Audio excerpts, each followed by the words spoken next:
मध्य प्रदेश में सियासी पारे को और ऊपर चढ़ा दिया है अरविंद केजरीवाल की रैली ने। जबरदस्त भीड़ ग्वालियर में उनकी रैली में देखने को मिली।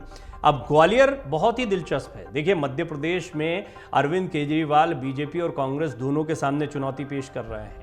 विपक्षी एकजुटता के दौरान भी ये बात हो चुकी है कि राजस्थान मध्य प्रदेश में अरविंद केजरीवाल चुनाव लड़ते हैं तो इससे कांग्रेस को भी बड़ा नुकसान हो सकता है। लेकिन अब बात करते हैं उस जगह की जहां पर उन्होंने आज रैली की है, ग्वालियर। ग्वालियर चंबल का जो एक क्षेत्र है, ये ज्योतिरादित्य सिंधिया के प्रभाव वाला क्षेत्र माना जाता है। हालांकि ये बात अलग है कि पिछली बार मोदी लहर में गुना से ज्योतिरादित्य सिंधिया अपनी लोकसभा सीट से चुनाव हार गए थे। केपी यादव ने उनको हराया था। इस ग्वालियर में जब अरविंद केजरीवाल की रैली हुई तो इसके कई मायने निकाले जा रहे हैं। सबसे बड़ी बात तो अरविंद केजरीवाल ने एक बार फिर मुद्दों को सेट कर दिया है। अभी तक तो बीजेपी और कांग्रेस की आपसी खींचतान और लड़ाई देखने को मिल रही थी, लेकिन अरविंद केजरीवाल मुद्दों के साथ यहां पर पहुंच गए। सबसे बड़ा मुद्दा क्या है, मैं आपको जो बताने जा रहा हूं वो अभी आप एहसास करें न करें, लेकिन अगर आप जमीन पर जाकर मध्य प्रदेश की सियासत देखेंगे तो अरविंद केजरीवाल के इस भाषण की अहमियत आपको समझ में आ जाएगी। दरअसल उन्होंने बिजली के मुद्दे पर बहुत ज्यादा जोर दिया है। अरविंद केजरीवाल और आम आदमी पार्टी की एक खासियत रही है कि वो जिस भी राज्य में चुनाव लड़ने के लिए जाते हैं उसकी अच्छे से रिसर्च करते हैं और रिसर्च करने के बाद वहां की सबसे कमजोर नस को दबाते हैं। बिजली मध्य प्रदेश के लिए सचमुच एक बहुत बड़ा मुद्दा है कि पार्टी के राजनेता अपनी सियासत करते रहते हैं। धर्म की सियासत है, बयानबाजी की सियासत है, चेहरों की सियासत है, लेकिन सबसे महत्वपूर्ण बात क्या है, जनता को क्या प्रभावित करता है? जनता को प्रभावित करता है सीधे जनता से जुड़े हुए मुद्दे।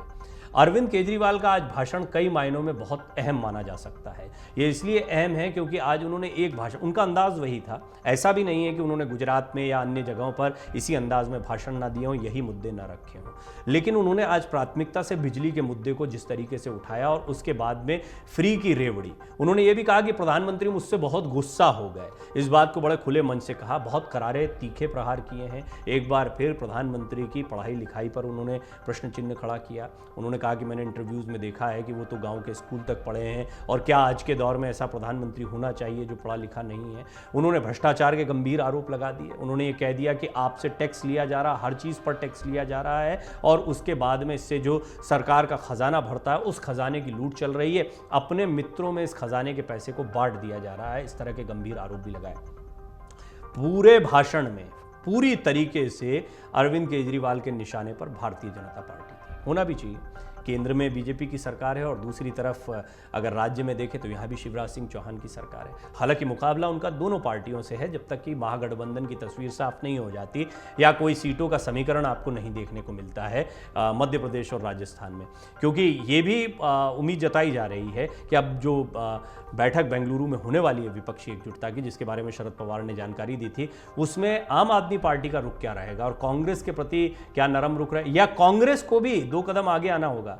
देखिए, कुछ कॉम्प्रोमाइजेस कांग्रेस को करने होंगे अगर आने वाले दिनों में अपनी सियासत को और मजबूत करना है तो।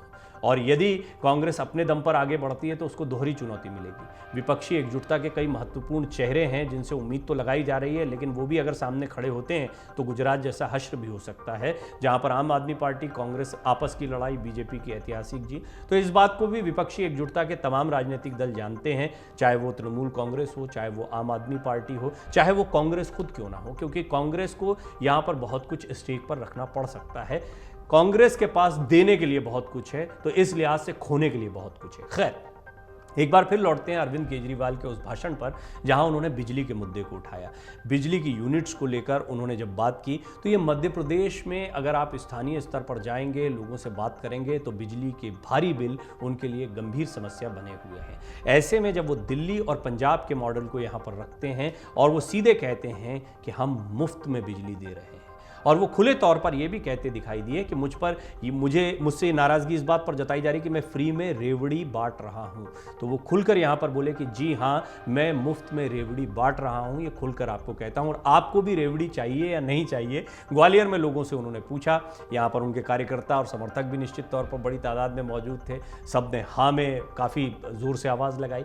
कुल मिलाकर ये ऐसा मुद्दा है जो अपील कर रहा है। और देखिए, आम आदमी पार्टी ने जिन मुद्दों को चुनाव के दौरान उठाया, जिस स्ट्रैटेजी से वो आगे बढ़े, उसको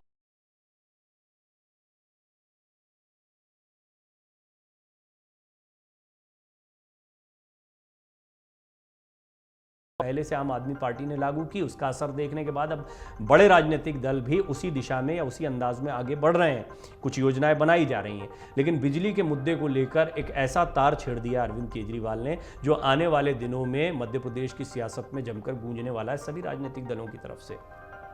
ग्वालियर के क्षेत्र में उनकी ये रैली इसलिए भी महत्वपूर्ण मानी जा रही है कि सिंधिया के गढ़ में क्या वो बीजेपी को घेर रहे हैं, क्या सिंधिया को यहाँ पर झटका लग सकता है। पिछली बार सिंधिया के नेतृत्व में कांग्रेस ने इस क्षेत्र से अच्छा प्रदर्शन किया था, लेकिन सिंधिया अब कांग्रेस में नहीं है, वो बीजेपी के बड़े नेता बन चुके हैं, बल्कि यहाँ तो मध्य प्रदेश में उनको एक चेहरे के तौर पर भी देखा जा रहा है। तो कुल मिलाकर उनको उनके क्षेत्र में अरविंद केजरीवाल क्या घेरते दिखाई देंगे।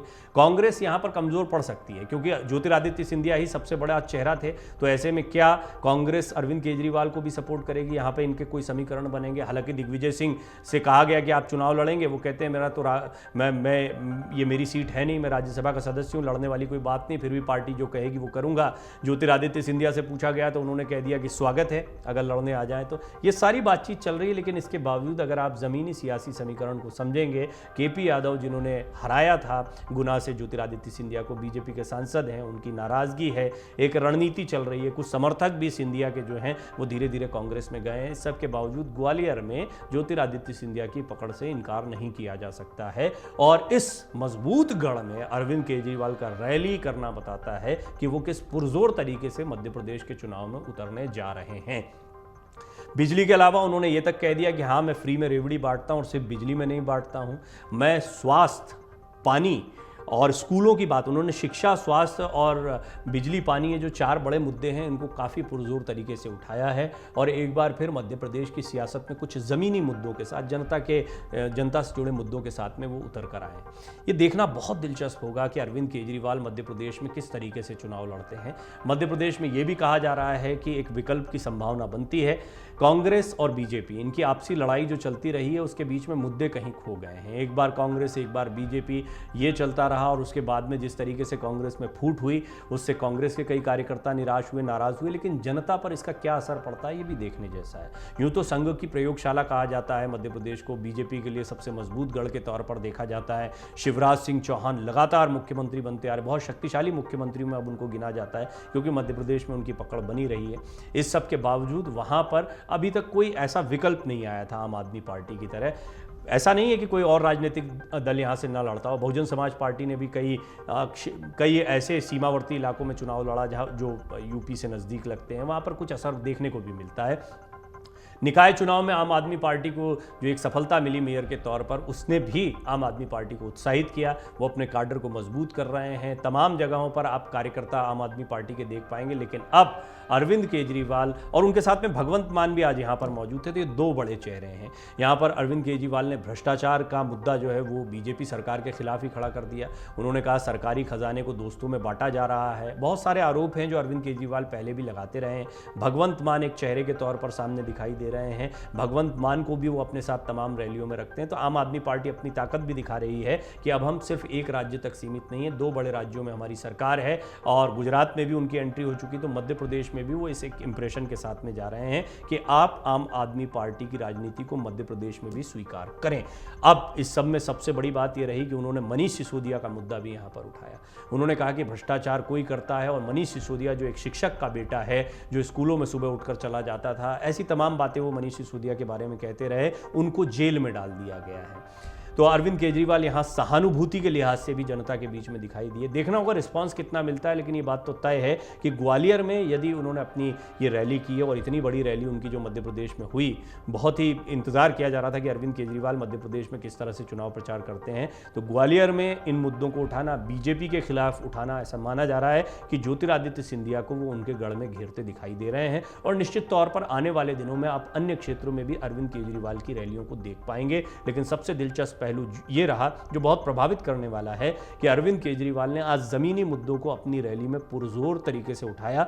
और आप विश्वास करिए कि आने वाले दिनों में आप देखेंगे कि अन्य राजनीतिक दल भी बिजली, पानी, सड़कें हालांकि काफ़ी बेहतर हुई हैं, लेकिन एक समय था जब मध्य प्रदेश में सड़कों का मुद्दा इतना बड़ा मुद्दा था, जिसको नज़रअंदाज कर दिया जाता था। लेकिन फिर ये कहा जाता है कि दिग्विजय सिंह की सरकार इसी मुद्दे पर चली गई थी, सड़कों की बुरी हालत की वजह से। हालांकि सड़कों में काफ़ी सुधार आया है, फिर भी इसके बावजूद बिजली के बिल हैं, महंगाई है, पेट्रोल के दामों के बारे में जैसे अरविंद केजरीवाल ने पूछा क्या पेट्रोल का दाम चल रहा है, किसी ने पीछे से कहा 108 रुपये, तो उन्होंने कहा 108 रुपये 57 रुपये का पेट्रोल है, बाकी सब सारा टैक्स है। ये टैक्स पर उन्होंने काफ़ी जोर दिया और वो महंगाई को भी पुरजोर तरीके से यहाँ पर उठाते दिखाई दिए। अब देखना होगा कि मध्य प्रदेश में ये मुद्दा कितना गर्माता है, कितना इम्पैक्ट डालता है जनता पर। आपको क्या लगता है मध्य प्रदेश के चुनाव में इस बार जनता से जुड़े मुद्दे कितने कारगर होंगे? क्या इस बार का चुनाव होने जा रहा है? बिजली का बिल है, पानी का बिल है, स्वास्थ्य व्यवस्थाएं हैं, शिक्षा व्यवस्थाएं, इन मुद्दों पर क्या चुनाव होगा? अपनी टिप्पणी जरूर करें। अमर उजाला अब आपके टीवी पर भी। अपने स्मार्ट टीवी पर यूट्यूब पर सर्च करें अमर उजाला, चैनल सब्सक्राइब करें और देखें ताजा खबरें, वो भी HD क्वालिटी में। और हाँ, बेल आइकन दबाना ना भूलें ताकि हर खबर हो आपके घर।